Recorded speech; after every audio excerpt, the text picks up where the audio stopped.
Could retiring early be bad for your brain? This is the focus group.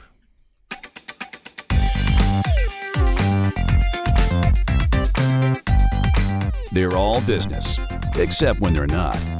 It's the Focus Group with Tim Bennett and John Nash.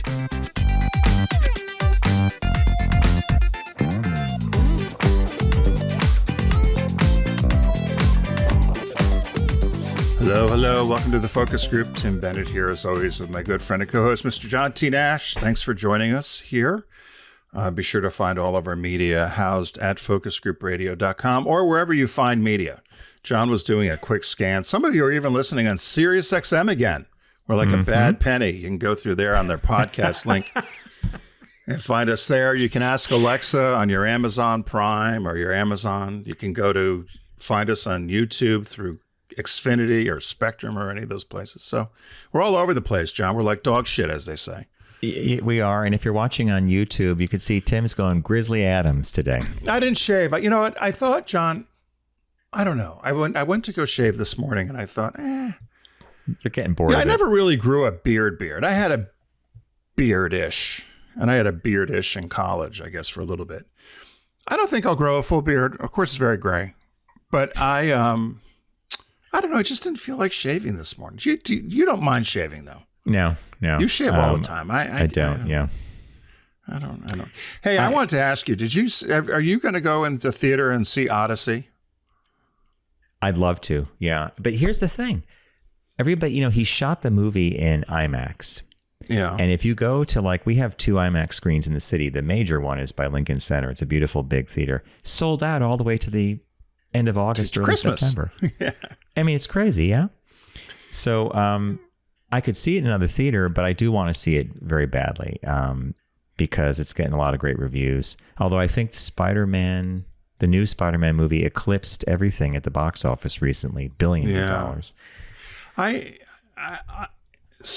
neighbor Joyce, we were talking about going to Odyssey. She went to go to a matinee, perhaps, but it's not. I don't believe there's an IMAX theater here.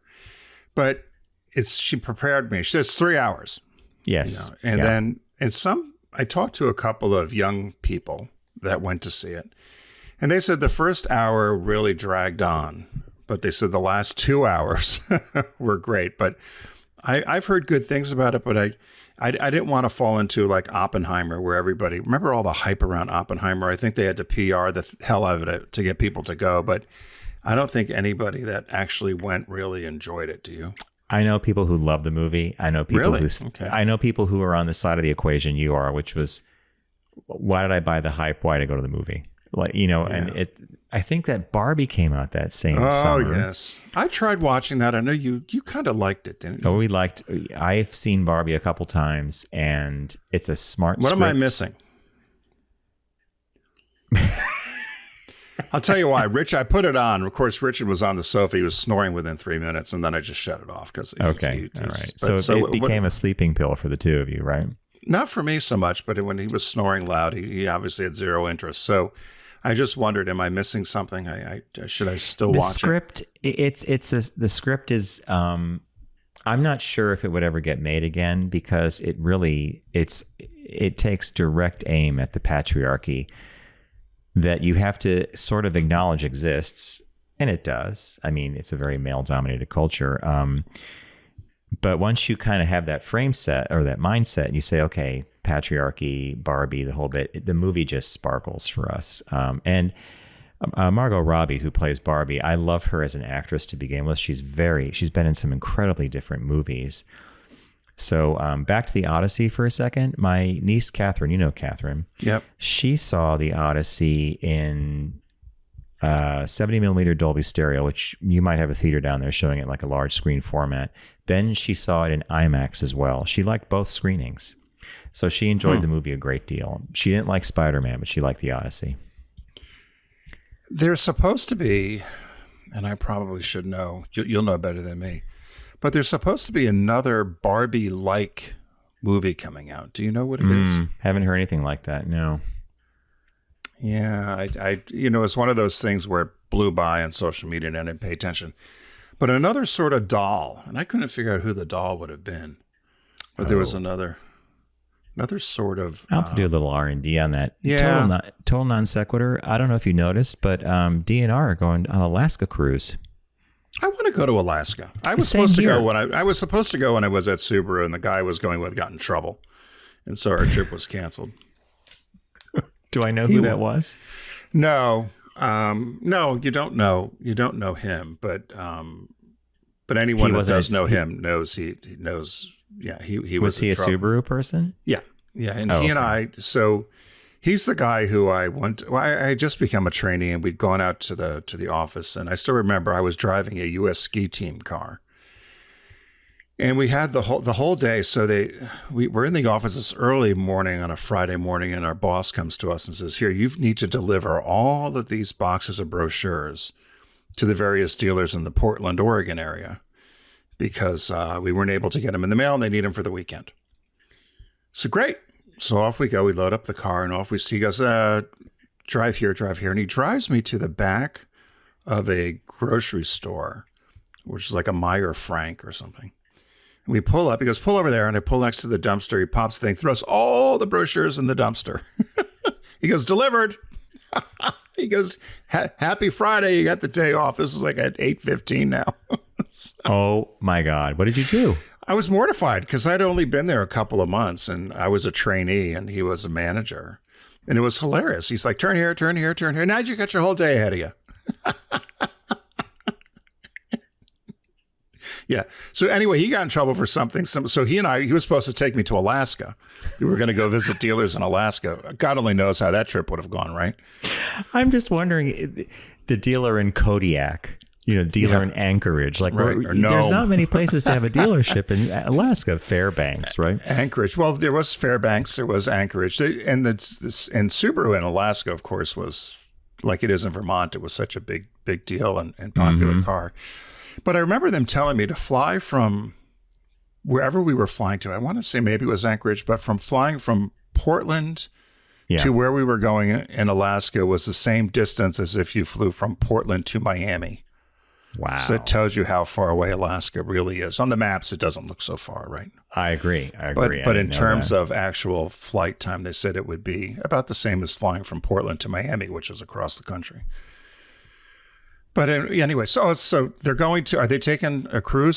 So you have got to fly to Seattle probably or something? Probably. That's where the ship would leave from. So yeah, it popped up on Facebook or Instagram. I'm like, oh my God, DNR is going to Where Alaska. do they go? I'll find the date out. I wonder if we should go. If the focus group was on that trip, I guess we could do like an afternoon chit chat with DNR listeners, because they have access to our show. A lot of DNR listeners listen to us. Could be fun, right? Yeah, well, we'll have to find out more about that. I would love to go to Alaska.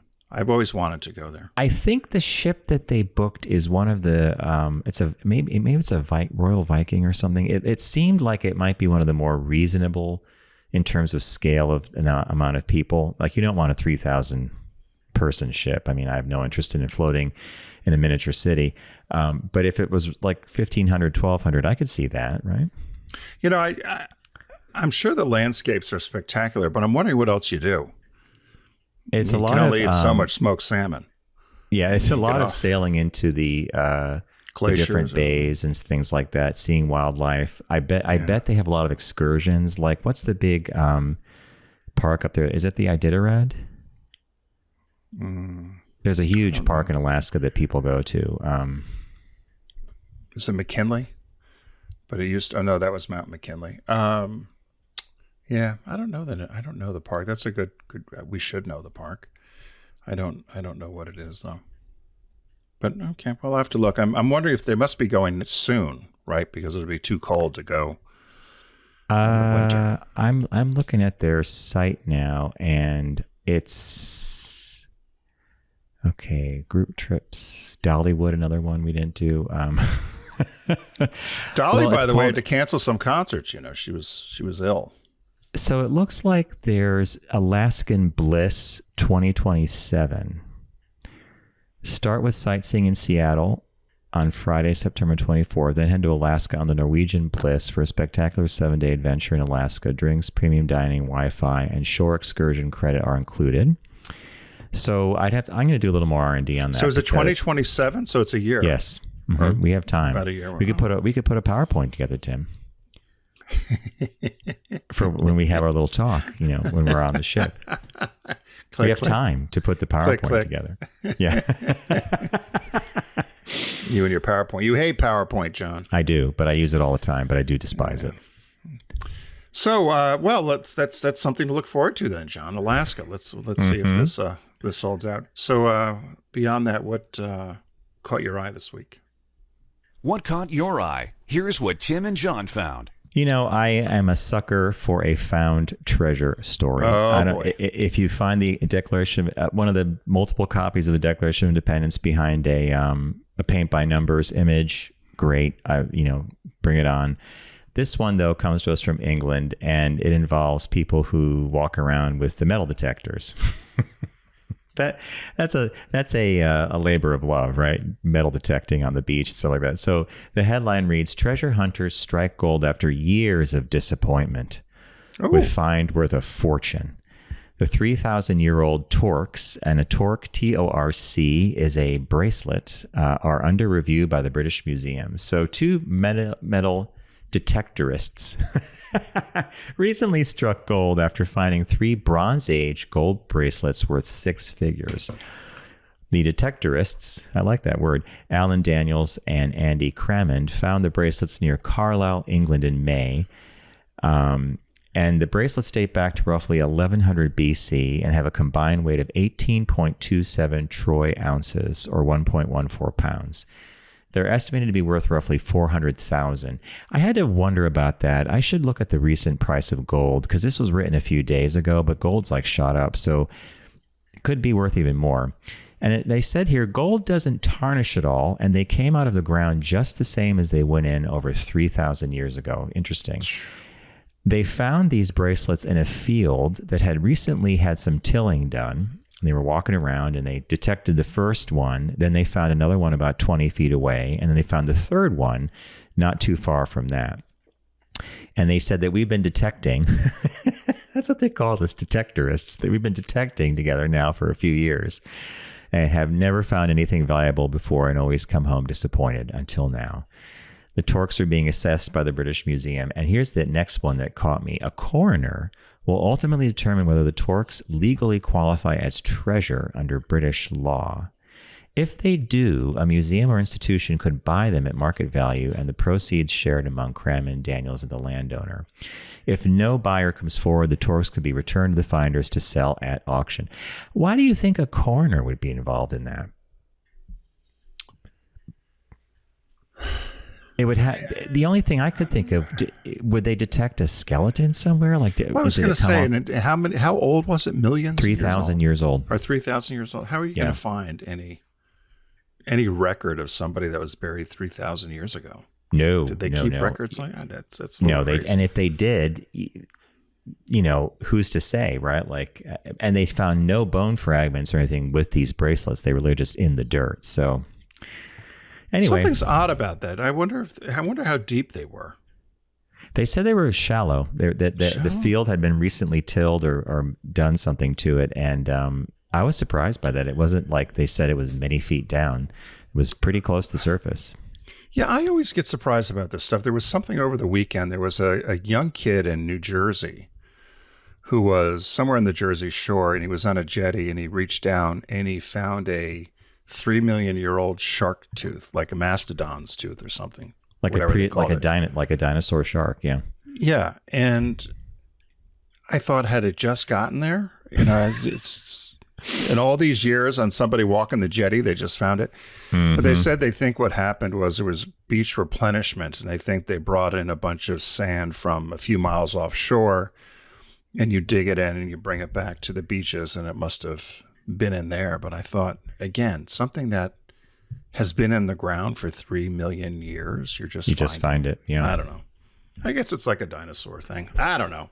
What do I know? I still don't think we can get to the moon. Because you're supposed to live Not up there. anymore. Well, I understand we're going to be living there shortly. In the 2030, they said there's going to be they want to get everything up there by 2030 to start creating.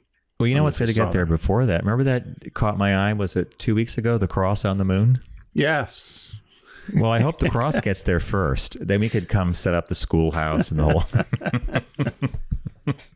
cross on the moon. Exactly. My story can't be any different. The headline is 102-year-old Navy veteran still craves hot wings. Yeah. Keeping his 15-year Hooters birthday tradition alive. Now, he's 102, and he's got this birthday tradition for the last, they said, 15 years. So I thought he started this tradition at 87 or 86 years old. I thought, well, I'm surprised. But guy's name is Glenn Ward. He's from Arlington, Virginia. He was a U.S. Navy vet. And they said his son says he's got a particular fondness for Hooters, and particularly the 3 Mile Island wing sauce. Now, what is it, radioactive? Very spicy. Now, why they did this story is they said that his father, that he grew up in Ohio, and it was on a farm. And so they ate, which typical people did. People on farms or people that grew up in rural areas, you ate what was available, right? What grew, what was in season, and had a very plentiful but wholesome diet. Lots of fresh produce, canning, had canned goods and so forth in the winter, the things they would can, fresh berries, things frozen. So they just went on about, they were talking about this as his success to aging and healthy living at 102 was this very wholesome diet he's had his whole life. And he would have more produce and more vegetables than he would meat and so forth. And went off to the Navy, blah, blah, blah. Anyway, discovers Hooters at 87 and likes the wings. And so every birthday he gets to go. There's a picture of him you have of him with some of the Hooters girls. If you are watching on YouTube, as you're talking and telling people about how much he loved Hooters and discovering it, he's surrounded by 4 beautiful women wearing the Hooters t-shirts. You know, I'm sure the wings played a part, but yeah, they said his life his life still has a considerable emphasis around food and healthy foods. He starts his day with a protein shake, bananas, fresh fruit, milk, and protein powder.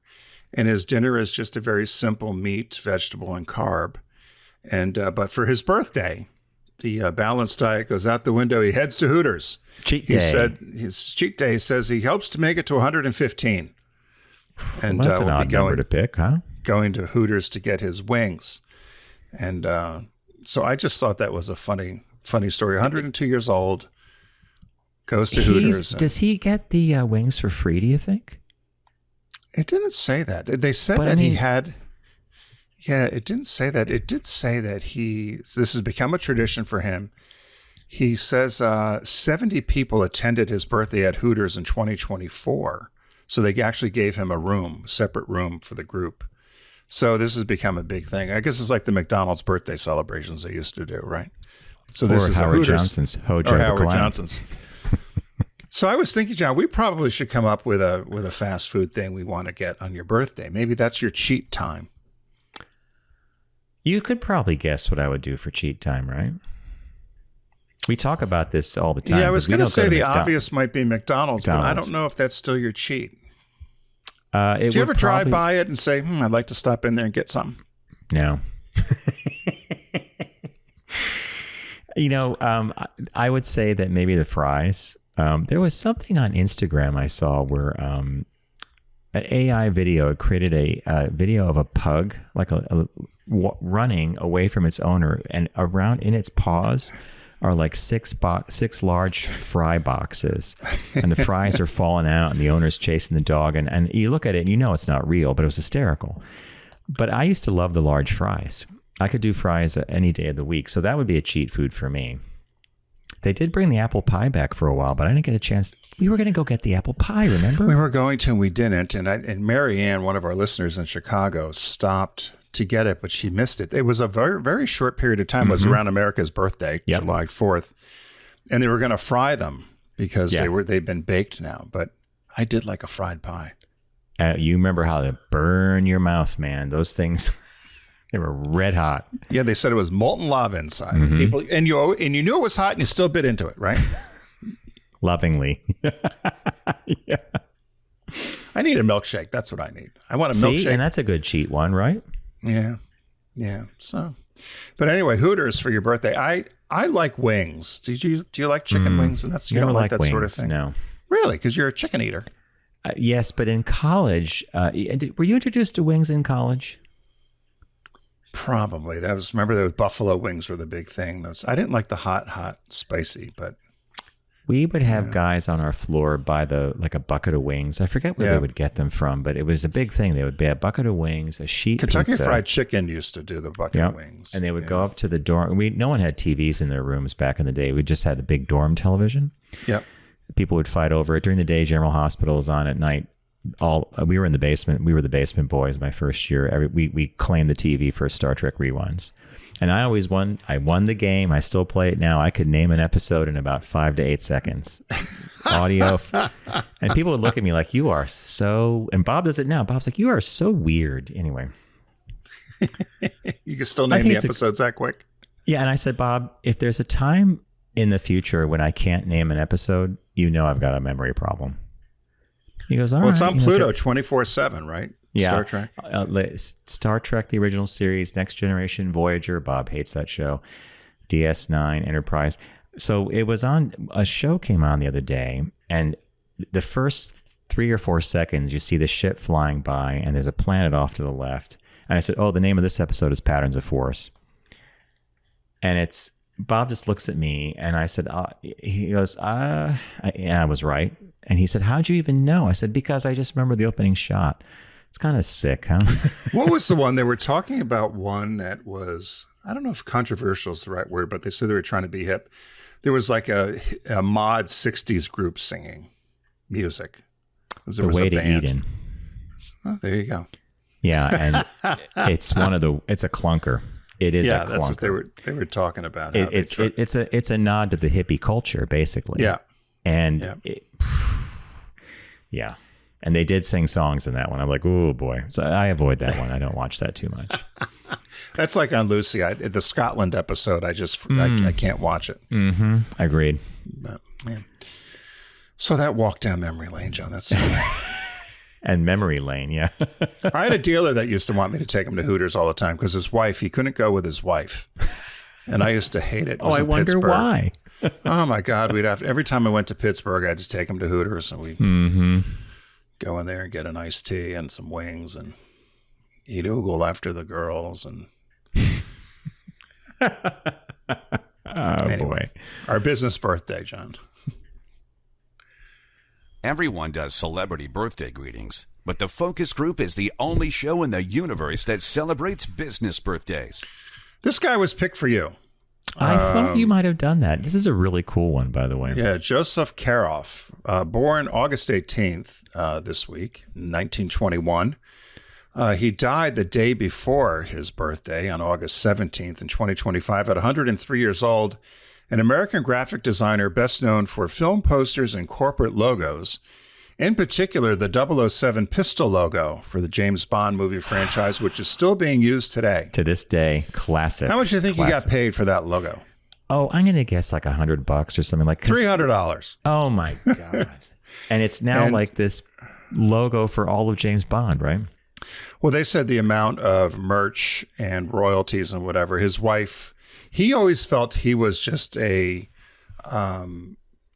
job was of service. In other words, he was just a service provider with all of the logos and things he did and posters for movies. And he never had any of the stuff in his home. He never displayed any of it. He just would do the work, and he had got paid for $300 for the logo, and that was it.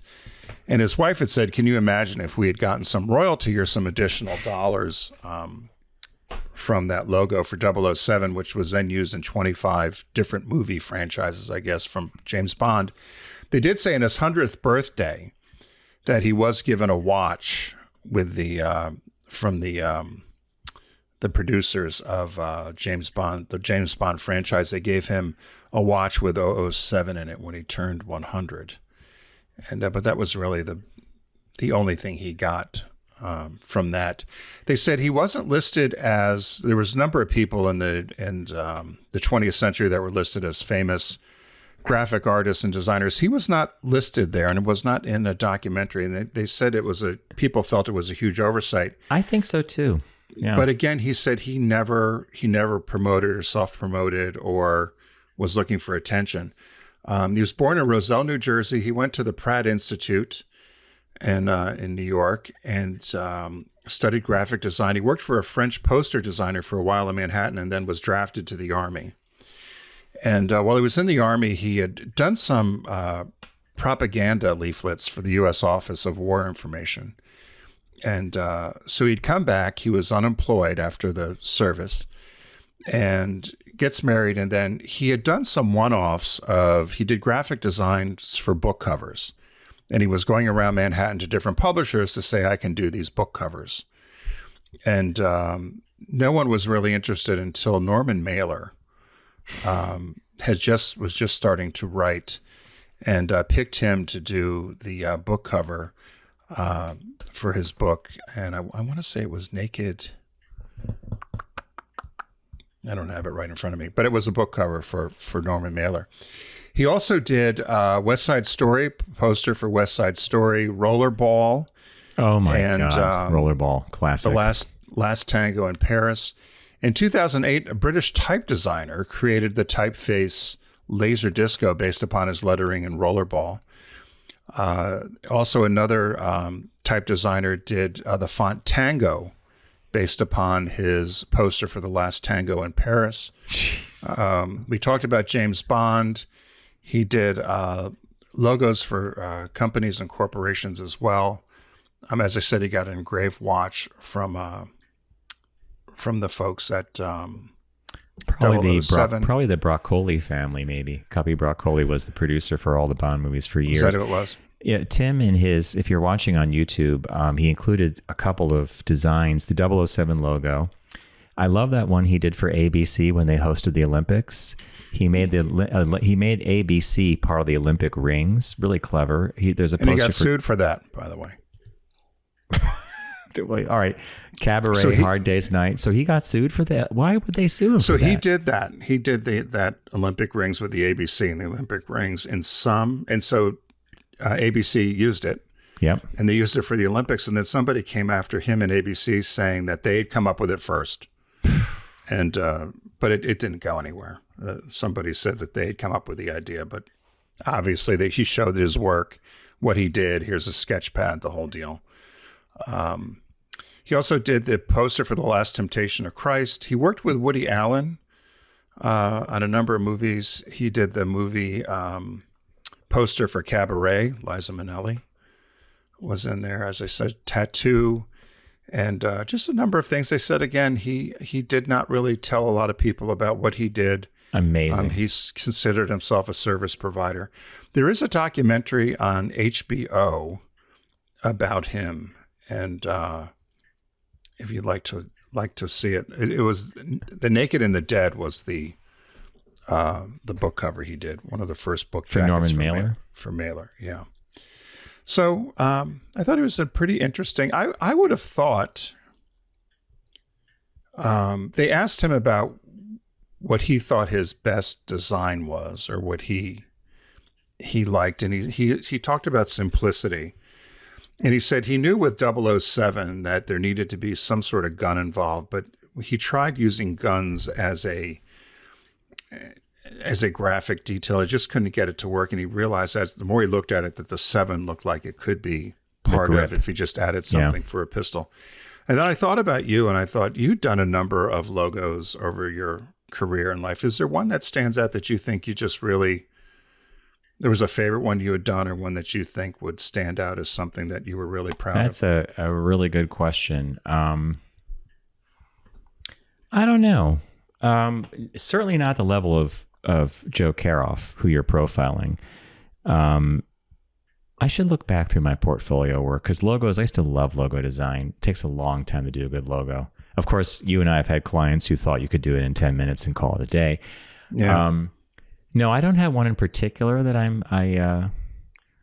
maybe Moon City I like a great deal, my second agency. But that was a branding thing that we did with some other designers, so I can't take credit for that. No, so I have to look. Yeah. No, that's nothing is iconic as the 007. Nothing. Yeah, I mean, that's really and you think about it, you know exactly what it is, right? Oh, it's like it created a whole like thing about it. The documentary you're talking about is called By Design, the Joe Caroff story, and it is on HBO Max. Thank you. I now have something to watch because I love watching this kind of thing. Yeah, he died, as I said, the day before his 104th birthday. His wife was a art professor, and they were married for 81 years. He had 2 sons. He died, as I said, in 2025. So I wonder if the family kept some of his original stuff, and if he would ever sell that. He said he had. It says here, Mr. Caroff's designs were familiar, but his name was not. He did not sign much of his work, and he avoided self-promotion. Okay. He was not included among more than 60 celebrated designers. They listed them all. The fact that he was unknown is shocking, according to a guy from the School of Visual Arts in Manhattan. He said the abundance of what he did and the fact that it was so widely recognizable, elegant, theatrical, whimsical, etc., it's shocking that he would not be recognized or be given credit. And then they said he also did not have anything on display in his apartment. He never kept anything. So he really did think he was a craftsman. He was providing a service. But you contrast him with someone like Milton Glaser, or some of these really famous graphic designers who we know by name because they made a name for themselves. Even you could say Chip Kidd. Yeah. Book cover designer. I mean, a lot of people know his name because of the books he's designed. I mean, you can't deny the original cover for Jurassic Park was one of his by Michael Crichton. So amazing. No, they said Caroff viewed himself as a service provider and working with associates to create more than 300 movie posters, noting that he kept none of them in his Manhattan apartment. Amazing. So, when you sent this, I was so happy to see this, and I'm so glad you did a great job with detailing all this. But I never would have suspected that he would have been that humble and that kind of like, it's what I do. It's what I do for my job. Service provider. Good business birthday. Okay, folks, we're going to take a quick break here. When we return, we have a shop talk, and it centers on the idea that retiring early may not be good for your brain health. I bet a lot of people are not so convinced about that, but because we could say the opposite. Retiring is great for your brain health. We'll be right back after this quick break, so stay with us.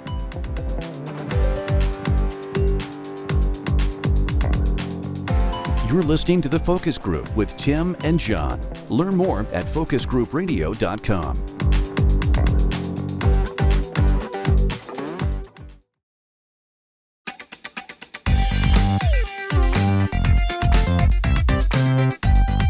They're all business, except when they're not. It's The Focus Group with Tim Bennett and John Nash.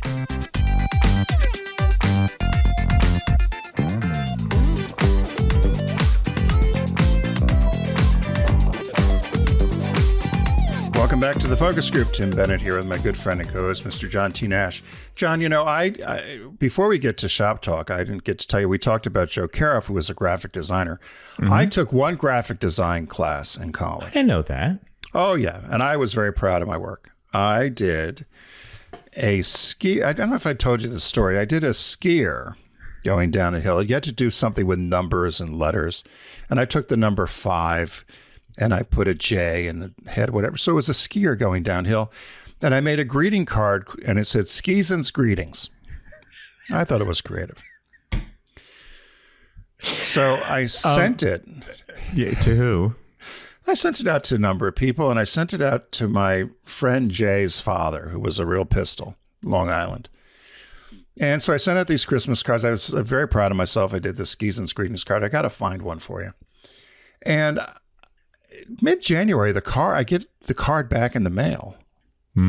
So it comes back in the mail, and I open it up, and there's a little note in there and a $1 bill. And it said, next year, send me a real card. And that's Jay's dad that said Jay's dad. He was something else. And I laughed. I kept that still. When her dad, who passed away recently, they said, were any stories you would want to share? And I had written that down and sent it to him. And she's like, oh my God, I forgot about that. That is a great story. And it's a send great me a memory. real card next year.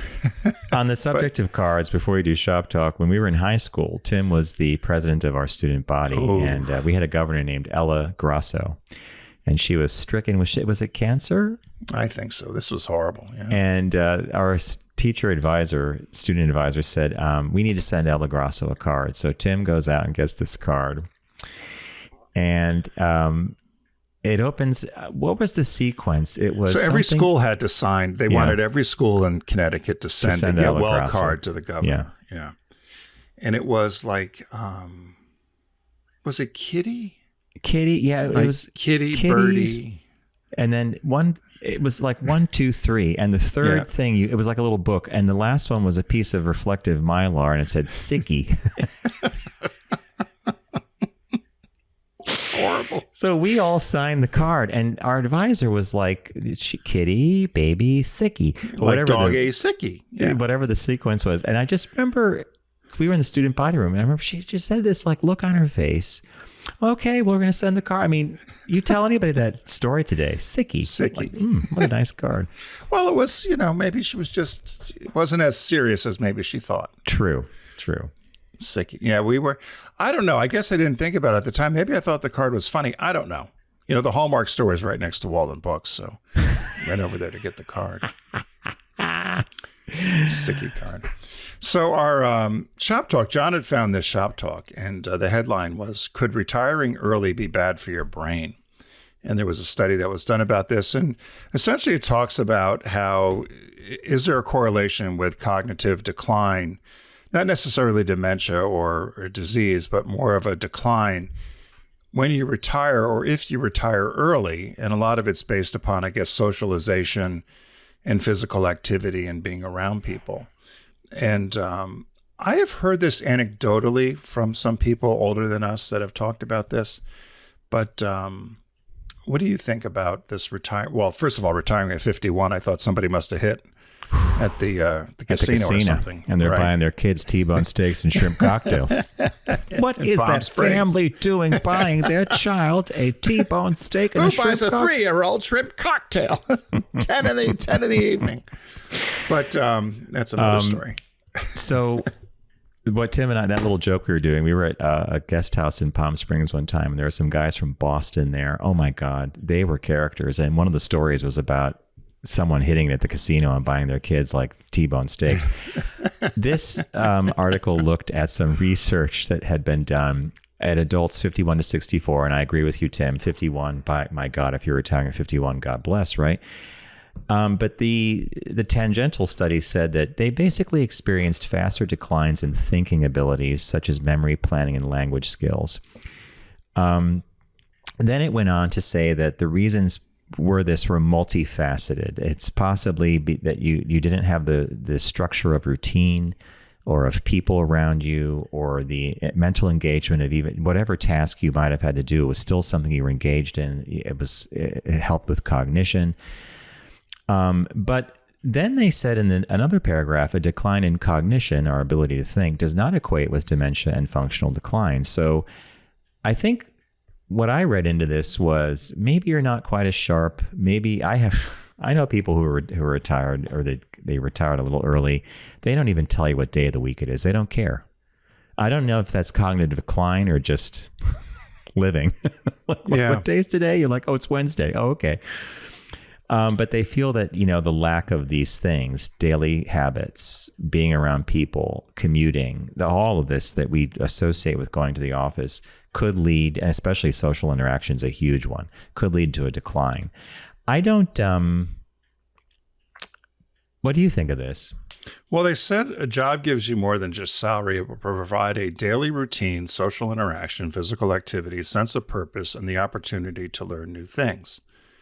And they said this all supports brain health. I had this discussion. My neighbor Joyce, who you know, talked about her mother and father, and she's very, very aware of this. She said her mom and dad were very successful business people and had a very successful business and did well and were able to retire comfortably. And she said, but immediately they shut everything down. And she said, I just watched them turn to mush. She said they just had no interaction. They were learning sort of stopped. So they got off the hamster wheel of this successful business. And she said they spent a lot of time either just maybe reading or watching TV or just staying in the house. They didn't necessarily travel. Not that you have to travel, but they didn't do a lot of social things like they used to do. They just stopped all that. And she, to this day, says she felt that really was a big part of their quick decline after they retired. And she's been very good. Boy, we laugh about her here. She has a heavier social schedule than all of us combined. She's in her late 80s. And she's in a writing club, and she studies quantum physics every day. She went back and got her doctorate degree in her 70s at Georgetown. I mean, she's constantly... Didn't she just get back from Europe, too? Was she traveling? She travels. She got a dog purposely so that got her out to walk 3 times a day. But we laughed. She was gone all day yesterday. I asked her, I said, where were you? She said she had gone to breakfast with some friends, and then she had gone to an art gallery viewing thing, went to the movies with a friend, then went to a book signing. I was like, oh my God. And like, what did busy. you do? You know, She's I watched, keeping mentally active and busy, right? Because she said she saw that was the big thing with her parents, that they did not do that. And she thought that was a real trigger for them to just have, from a health standpoint, decline rapidly. I don't know how you feel about this. Well, you know, Bob's retired now, and he's got projects lined up for days. He's got, I got to do this, I got to do that. And when I have free time to myself, I actually feel weird because I don't have projects lined up. I mean, the closest I would say is I want to go bike riding. So for me, the article was interesting because I'm a lifelong learner. I love reading. I like learning new things. But I really, really enjoy being physical, like walking, riding my bike, going to the gym, doing yoga, because I think I equate physicality with longevity. Like the more you move, the better off you're going to be, right? But if you put me down in a room and close the door and said, come up with 10 projects that you want to do, I'm not sure I could do it. Well, if you had to like just say right off the top of your head, there's 3 things I want to do in retirement, what would they be? Yeah, I would struggle with some of it. I mean, there's things you certainly have to do. Well, I should clean out that closet, or I should do, you know. I'm talking about things like maybe you want to learn how to do pottery or painting or sculpting, or, you know, and I even thought about it. I thought, you know, do I want to really learn life drawing? I mean, I've taken tons of life drawing classes. I'm not that good. I love pencils. I love paper. I like the whole ephemera around drawing. I'm just not a great draftsman. So I'm like, okay, maybe you could take an art class, though. Would you take an art class or no? We have some great ones here in the city. There's the Art Student League down on 57th Street. They have great teachers, great classes. They're not expensive. My friend Christy, who I cycle with, she took a whole bunch of drawing classes where you concentrate on drawing animals, birds. Yeah. She's done some incredible watercolors of birds and sketches of bears. So I'm intrigued by it, but maybe my own brain would short circuit it. Like if I don't see myself doing a really good piece from the get-go, does that discourage me? You know what I'm getting at? Like, I don't know. Well, I was shocked. George Bush, you know, in his retirement learned watercolors, and some of them are really quite good. And watercolor is not hard. Watercolor is not easy. I take that back. Watercolors are hard. It's not like oil or acrylic. It's hard to work with watercolors. And yes, he is. He's not a bad artist, right? Yeah, I thought of taking. I thought maybe an art class would be interesting. What I like about what Joyce does, and maybe this would work for you better because you do like to read, and particularly you have certain genres you like, is you could join a book club. Say you joined a science fiction book club, whether it was upstate or down here. And they get together once a week or once every 2 weeks and discuss, she's in a movie club. She's in a couple of book clubs. She's in a science book club. And as I said, she does this online thing with quantum physics. Every day she spends 20 to 30 minutes on quantum physics. I don't understand it at all. She's tried to have a conversation with me and it's lost patience. Has she talked to you about quantum entanglement? Is that where something here has happened somewhere else or something? Simultaneously, yeah. On the quantum level, two particles can be entangled. And trust me, Tim, if she's doing this, what you said, 20, 30 minutes a day, she knows way more than you and I do. And for a long time, she's been doing it. And she gets frustrated because then I'm like, I can't understand, blah, blah, blah, blah. And she goes, you don't get it. Forget it. She's like... Wait. I met her. I could see her saying that. Because she's, under the surface, there's all of this energy. She talks about how we're really just energy. And has she brought up the notion that the quantum universe is, scientists are now believing that consciousness is hooked directly into the quantum field or something? You should ask her about that, about consciousness and the quantum mechanics. Well, next time you see her, you can have a chat with her. Okay. I've tried to. She had sent me to a couple of places where she does these kind of online learnings with, and I was lost. Only because for me, it's kind of that whole. I'll take it right down to the simple basics of, if you got in a spaceship, you could just go forever, right? Basically. If you could live. Because you don't know what's out there. And to me, the quantum physics thing was at such a level of me trying to comprehend that we're just simply a ball of energy. Each of our bodies is a mass of energy and atoms, and hard for me to understand. To wrap your head around that one, right? Yeah. So, but I do think it's important. I think for yourself, I think, if you said you could join a bike club, you actually were in a cycling club for a while, but then in the pandemic, it kind of went apart. Have you thought of doing any of that in retirement? Would you join another cycling club? Would you join a book club? I think getting a cycling club together would be easier than a lot of other things, especially upstate, and especially if it could be for people of a certain age bracket. Book club, movie club, I'm not so sure. Like when I read a book, I don't walk away with many questions about it. It reminds me of when we were in high school, we had to read and then we were quizzed on the books, right? Because what was the major point? What was the tempo? What was this? What was the main, how did the author break up the stuff? I read at least 3 or 4 books a month, and discussing them is not really, I share if I have a good sci-fi book, I share it with a bunch of friends. Like, you got to read this when you have the chance. I think, I remember when I took animation classes, like I was going to be, 2 years. So I know I could animate. I need 9,000 more hours of practice. And that's the part that I get stuck on. Like, okay, I can animate. I understand the principles. I was actually good with timing and spacing. All my teachers told me that I had the ability to do it, but I had to put more time in. And it's that one right there. It's like, well, do I really want to put 9,000 hours in? And I don't know. Well, if you start reading a book and you don't like it, will you just put it down? Finish it? The rule of the house when I was growing up was my mom insisted that whatever book we were rereading, we had to finish. And then one day, it must have been about 10 or 15 years ago, I was with Mom. We were going to see a movie. And I mentioned that same thing. I said, Mom, I'm getting really tired of finishing books that I don't want to finish. Well, why would you want to finish it? I'm like, well, because when we were kids. Oh, that was when you were kids. That was to teach you how to read and teach you how to finish what you started. She said, but if you don't like a book nowadays, just put it down. Really? Yeah. Who knew? Well, that's good. That's good.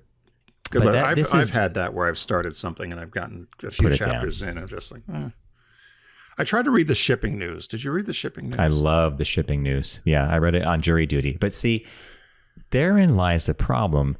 I was a captive audience. I was sitting in a jury room waiting to be picked for like 2 or 3 days in a row. And all I could do, this is before we had smartphones and stuff like that, was read the shipping news. And I got so engrossed in that book. But I bet if you picked it up and read it, like you would probably read it sitting down for a while or maybe before bed, it might not have the same impact, right? Well, you know what I struggled with, and maybe you could help me with this. I thought it had an odd cadence to it. Yes, it does. The way it was written. And I just was stumbling over it because I I just found it oddly written. Maybe that's not the right word, but it had a cadence to it that I just thought was almost poetic, I guess. I don't know. You can't get there from here. Yeah, you can't get there from here. Come to the Brewer County Fair. Fun for Sissy and Junior. Brewer County, Brewer, Maine. That's one of Tim's. Bob, he's going to love hearing this when we listen to the car. Come to the Brewer County Fair. And the AM radio and the old Chevy Nova heading up to Canada. Oh Fun my for God. Sissy and Junior. The Chevy Nova. Remember the Nova? Chevy Nova on the way through Bangor, Maine, and head into Nova Scotia. Tim, your grandmother in Canada, who, when she passed, had a table, a cup, a bowl, a spoon, a fork, and a knife, and a chair, and a rug. Yeah. Which parent was that? My dad's mother. That was your dad's mother. Okay. Who was, my mother and I were just speaking about her recently. She was tough as nails. She had yellow Post-it. As a kid, we still, on the back of things in her house, she had Post-it notes before it was in vogue with people's names on it of where things would go. And we regret that there were some things that we would have liked to have had, but if you didn't speak up, it was just tossed. She threw it away. She burned all her photos. Every photo she burned them up. Wow. She didn't want to keep them. Sold all these watches and things. She read something in the National Enquirer, I guess, that people were robbing people. Now, meanwhile, she's in Parsboro, Nova Scotia. No crime rings up there. Crime ring up off the Bay of Fundy. But she the last letter, I've got to find it. I was telling my mom about it. I'd given my parents an answering machine one Christmas, and my parents didn't know it, so I set it up. Thanks for calling the phone number. This is, not home right now. So my parents kept getting a bunch of hang-ups, and it was my grandmother calling and hanging up.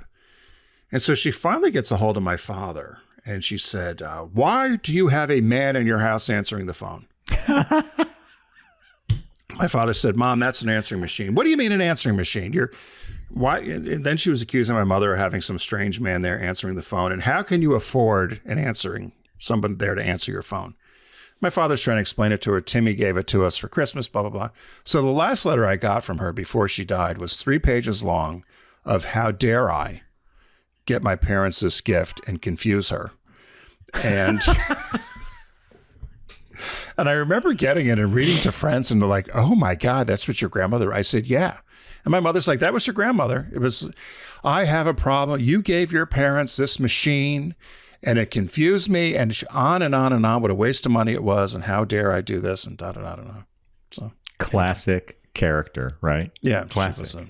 She was. Although I find myself like her. She had a slingshot, and she's a very proper English woman, but she had a slingshot. And my brother and I would get a nickel for the round little stones we could find at the beach, and she'd shoot it at cars or motorcycles or cats in her neighborhood if they went by too fast on the street. Oh, so she was law enforcement with a slingshot. Law enforcement, a wrist rocket from LL Bean, and they wouldn't send it because it was a lethal weapon. So she would try to get it into Canada, and they wouldn't send it. So she tried to sneak it in one time on the bus she took the bus to Freeport, Maine, LL Bean. It was in her underwear, and they still found it. She was upset at customs. So we finally got her this slingshot. And then my father's like, Mom, you cannot be shooting at cars and things that are going by with these rocks. And my grandfather at the time was like, she's not a very good shot. She's not going to hit anything. Well, she hit the neighbor's window, busted out the window in their house. So the slingshot kind of went away. But I'm now sitting here in my Adirondack chairs with cars going by fast. And I'm thinking I could understand my grandmother wanting to shoot. You could use the slingshot. Yeah. And Richard asked what I was going to shoot. I said, maybe eggs or, I don't know, pine cones or something so that people wouldn't know what they were. Maybe acorns. I don't know. Fruit Loops.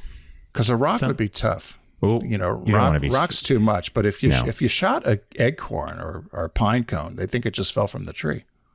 They could still do some damage, those pine cones. I've had dents to the car from pine cones falling from the tree. So people speed too much here on these roads with these little kids and stuff, and it drives me crazy. I was going to ask the chief for a ticket book. I do wonder about the bad driving that I see. You and I were raised, and we had driving instructors and parents who insisted you are driving how much does a car weigh? 2,500 pounds? Yeah. With an internal combustion engine capable of doing massive damage to you and people around you. And I see cars weaving and crazy. Hey, let's take it back to the end of this article, though, and say as we're talking about how to improve cognitive health in retirement, because this article claims that if you retire early, you do run the risk of having some declines. Stay physical, stay active, stay involved, and keep your friendships going. I think that sums it up. Oh, and don't smoke. And get a slingshot. And get a slingshot. All right, folks, we're going to leave it there for the day. We want to thank you for joining us here on the Focus Group. We know you have millions of podcasts to choose from, and we're very glad you choose ours. We were just talking about bad driving, and we always say here on the show, Tim brought it to life back when we were on Sirius Satellite Radio. Don't text and drive, arrive alive, because we want to see you here next week on the Focus Group. Take care.